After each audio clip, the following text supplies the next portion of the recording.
Alright, hello everybody, I am Sigma3375 and I am going to be playing Monster Hunter Freedom Unite. I wish. I mean, if it were possible, I would actually do it, but it's not possible to play the game from Steam and they don't have Monster Hunter Generations Ultimate.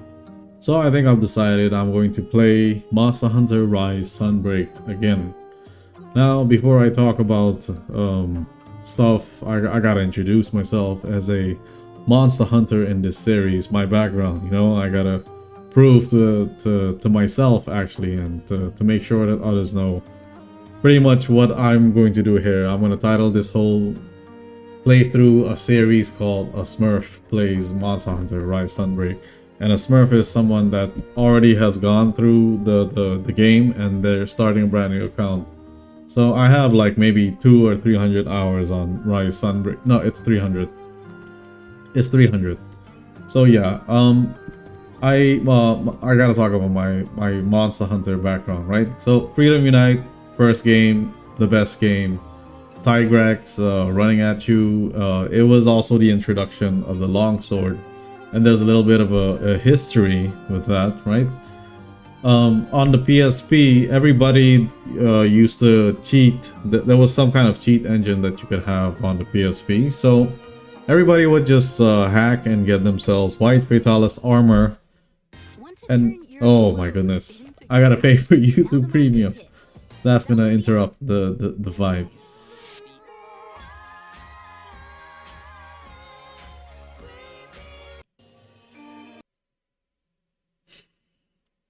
Anyway, as I was saying, well, let that be a lesson. Make sure that you have a MP4 or something running. But that's a learning experience, whatever.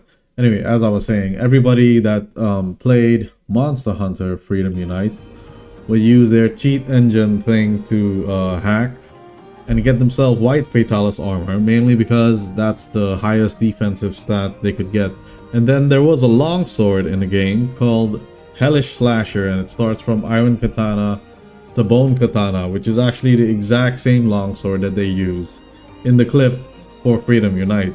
And so if you upgrade that through the whole path, eventually you're gonna have to get to a point where you need to farm the 3 most difficult Elder Dragons, not Elder Dragons, but the Fatalis Dragons. Alright, we have to farm black, red, and white, and they're all difficult. And the thing is, you need to get the wings, you need to break the wings, so you needed to get Fatalis webbing, and for the last level of that, you would need to get all the Fatalis horns, okay? So, White Fatalis has a phase in there where he goes into armor mode, and the only way you can damage him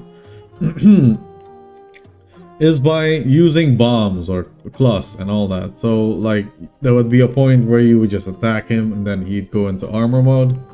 And you need to use bombs. Well, I don't know. I don't remember much, but I know that it was difficult.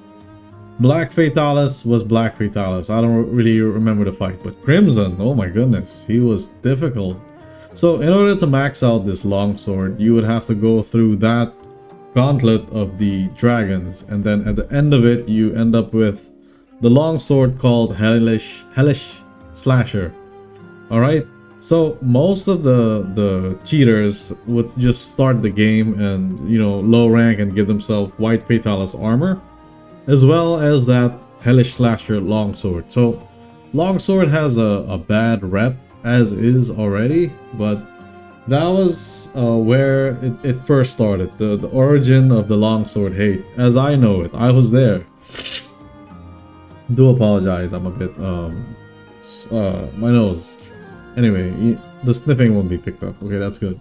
So yeah, it was like almost a thing. You would be able to detect who was a noob based on the fact that they come into the lobby with full white Fatalis armor and the Hellish Slasher, and they would be the most noobiest ones, and they would trip you, and some of them actually found it funny to do that. So that's where it originated. It was already marked as the weapon of the noob hacker in the room, but also on top of all that, many people have been tripped by a reckless longsword user. and have grown a hatred. And over time, I never knew that this would happen over time, but over the course of maybe, I don't know, 20 years or something, 15 years, whatever. The longsword hate has persisted and permeated, and you know, we are even there. So that's just a little history lesson on longsword and where the hate came from. So I'm going to be playing Monster Hunter Rise Sunbreak. Alright, I'm losing track. So the next game I played after that was 3 Ultimate. I never played the base game.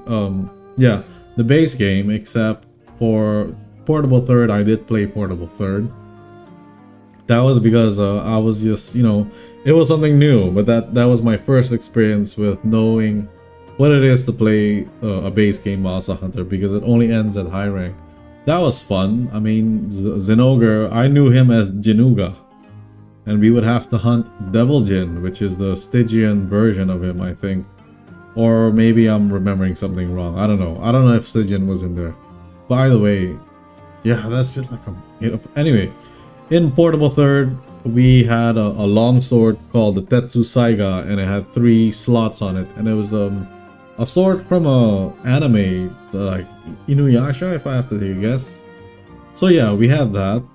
And I think, I don't know if I'm right or wrong about this, but maybe the insect glaive was brought here. No. Probably at the 4th. Anyway, Monster Hunter 3 Try came out on the Wii, but I refused to play the Wii mainly because of Super Smash Bros. Brawl. I didn't like that game for what it stood, you know, as a replacement successor for Melee, which is the best. But that's why I stayed from the whole platform. So I never dealt with a Wii. Skip Try, then Monster Hunter 3. No, 3 Ultimate eventually came out on a Nintendo 3DS. So I played that, and that's Gore Magala. The memories. That's also where they introduced Brachydios and all that, and the slime and the Kelbibo spam and farming Lucent Nagakuga. Those were the days. You know, also the legendary mission with Brachydios, Super King Brachy, and I've always aimed to try to solo that one.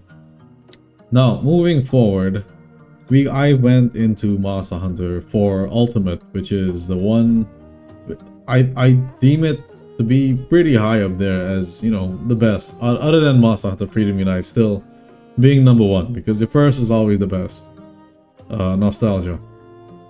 4 Ultimate.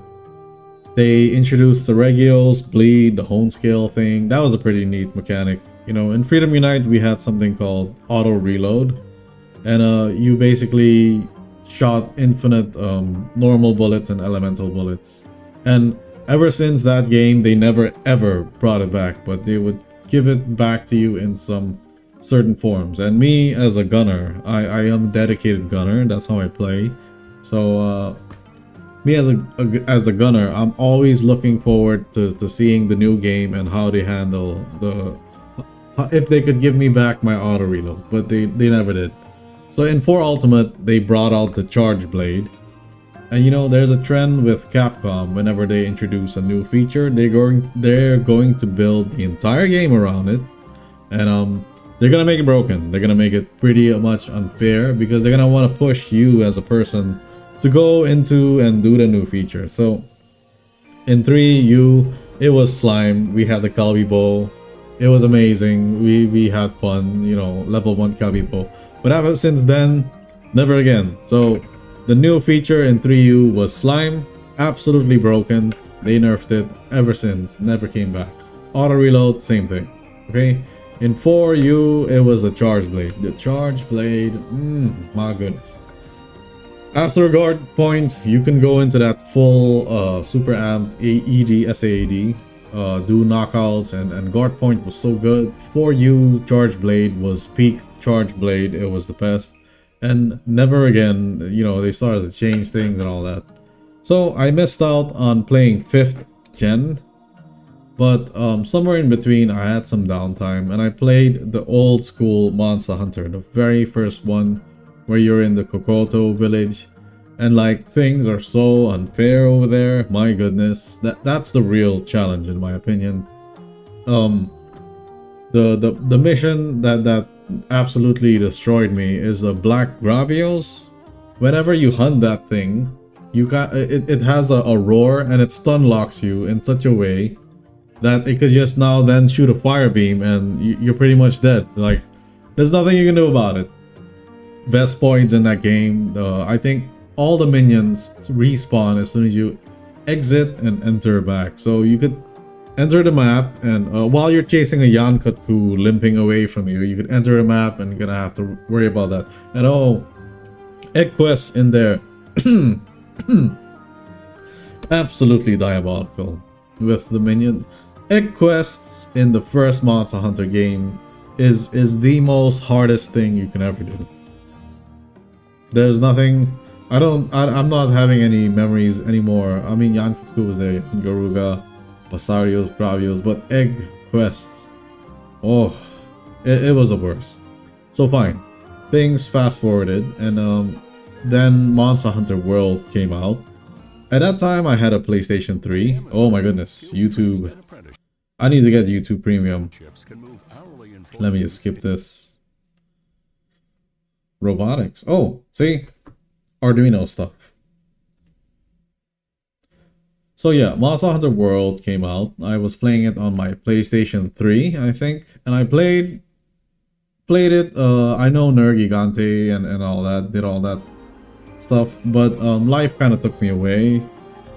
And instead, right before Xenojiva, or that Golden Ram thing that came out, right before that feature came out, life kind of took me on a different path. So I never got to play Monster Hunter World that much, but I do remember the environment and the changes that they made. Everything was nice.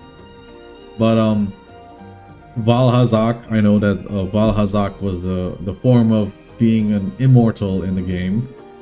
And there was Nergigante, and you know, Nergigante is Nergigante. He's pretty awesome.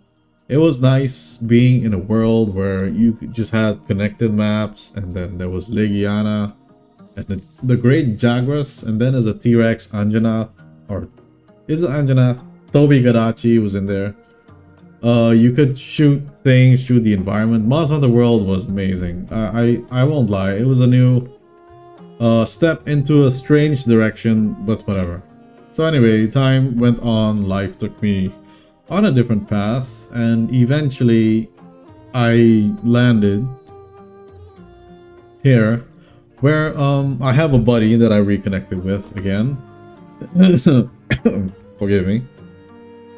I have a buddy I reconnected with again, and he kept telling me about Monster Hunter Generations Ultimate, and at that point in time, I actually had bought a Switch and I just downloaded Monster Hunter Rise Sunbreak. So back to where I am now. Enough with the credibility stories and all that. Bought Monster Rise Sunbreak, played it, dumped like 300 hours into it, and then my friend kept telling me, oh, you should play Monster Hunter Generations Ultimate, and then I got that. And then, you know, he told me he would be there by my side helping me and all that. This man lied to me. You know, he just absolutely abandoned me. Didn't help me with none. But it's not his fault though. The thing is, yeah, he's busy, I was busy. And also, I'm having a strange problem with my Nintendo 3DS. Not 3DS, the Switch. I can't connect online.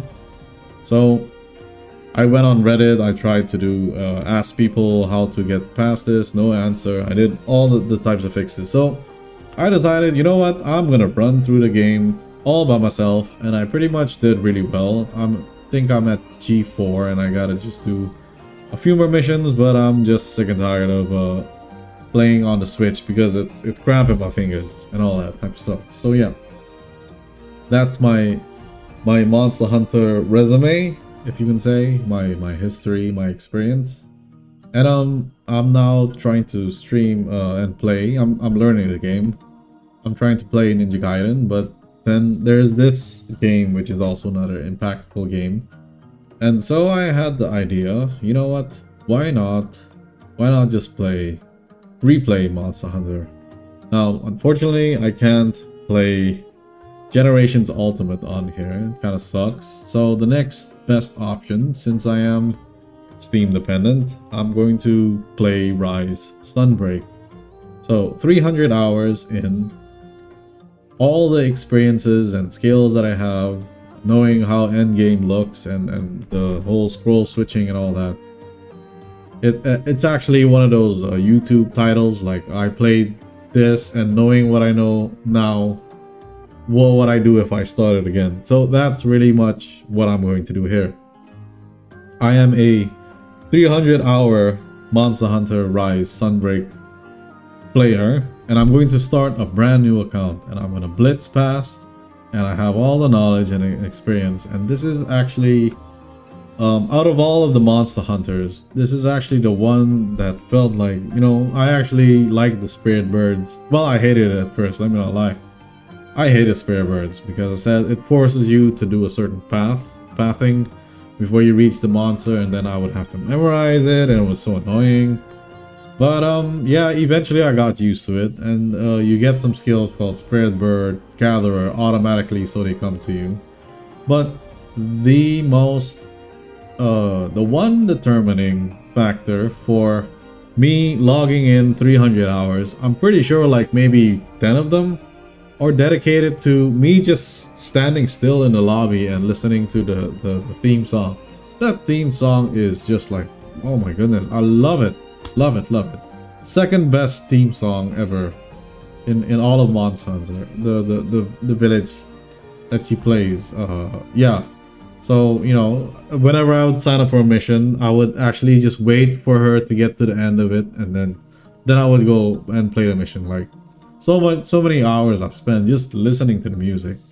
I forgot what it's called even. My goodness. Memory. But yes, knowing what I know now, the way endgame is going to develop, as well as the scroll switching system, because I kind of adopted that a little bit too late in the game.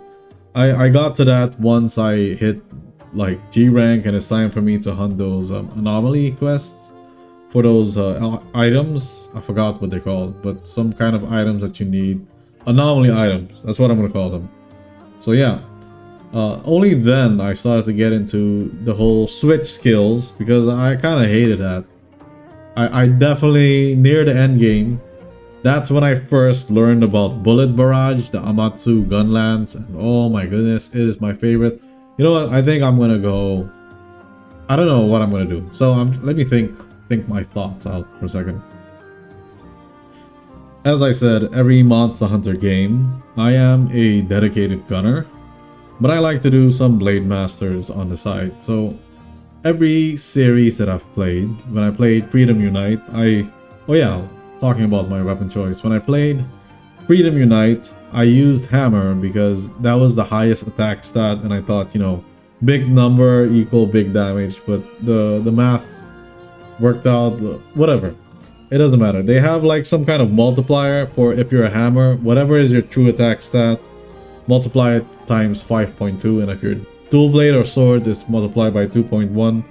So that's why it looks like the hammer was a big number, but it's not really, because that's just weird formula for Monster Hunter Freedom Unite. But yes, for Freedom Unite, I was a hammer user, but then I transitioned to heavy bowgun and never went back, so I was just a heavy bowgunner. Took that approach to go for 3 ultimate, and again, gunner. I loved the Lucent Nagakuga heavy bowgun. It's my favorite gun. I think, I don't know what it's called, but the one in Freedom Unite is called Eclipse Gambit. The best heavy bowgun ever. Okay, for ultimate, it's a blur. I don't really remember because I was happy with Charge Blade. Oh my goodness. I was happy with Charge Blade. Right? Yeah, and I don't really remember gunning, but in World, I went back to light bowgun. That's why I started to get an obsession with light bowgun. And in Rise Sunbreak, I was also a light bowgun dedicated. The Pierce gunning in Rise Sunbreak is so broken, especially with that wire bug stuff. So I think oh yeah, while I'm yapping, actually, I forgot to mention, I'm actually busy downloading Sunbreak on Steam. So before I start recording that, let me just do a practice yapping video about my plans. But this is also going to serve as my welcome intro series, whatever, intro video, whatever. Anyway, so I think I'm going to choose to do longsword and this is funny. I'm gonna use longsword, but I'm going to be a longsword and light bowgun user in this Rise Sunbreak playthrough. And yes, it's funny. I was actually given the history on why longsword is so hated in the beginning, but it's actually useful because the way that old gen games were built, you would get swarmed by minions and Vespoids, and you would have 4 Velociprey around you and bugs. So like to be able to just sweep and kill everybody in one Fate Slash is actually very handy. As I said, whenever Capcom puts a new feature, it becomes broken. And in Freedom Unite, or 2nd gen somewhere in one of the games, Longsword was the very first, it was a brand new weapon, so they made it broken. So it was for good reason why it was considered the best.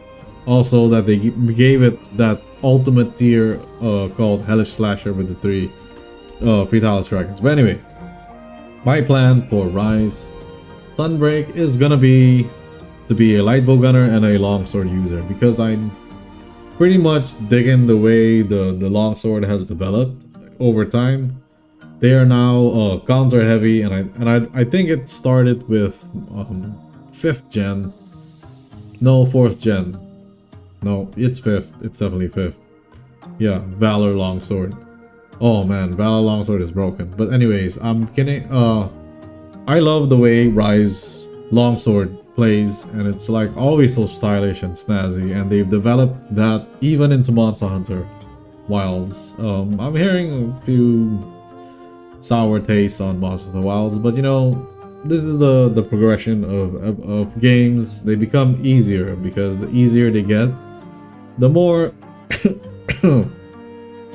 it's more respecting of your time. We dump in 99 hours into a game, and maybe like 100 of those are just worrying about gathering and restarting the game because you forgot hot drink or stuff like that. So the more they shave off, the more time you save, so you can actually reach the end of the game a little bit better. I know it's not really something that people like, but I do appreciate the time saving aspect, because I don't have 99 hours to play. Whenever I play a new Monster Hunter game, it's like a rush. Like I just want to get to experience the whole game as fast as possible with the least amount of hours clocked in, because these games can take 999 hours away from you. So I don't have that much time to play. I'm just like, get her done ASAP, gun, make everything, experience everything, and then bail. So yes, I'm going to be playing Monster Hunter Rise Sunbreak as a 300-hour vet of the series as well.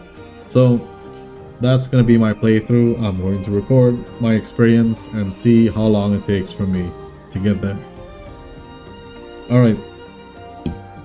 So that's my intro video.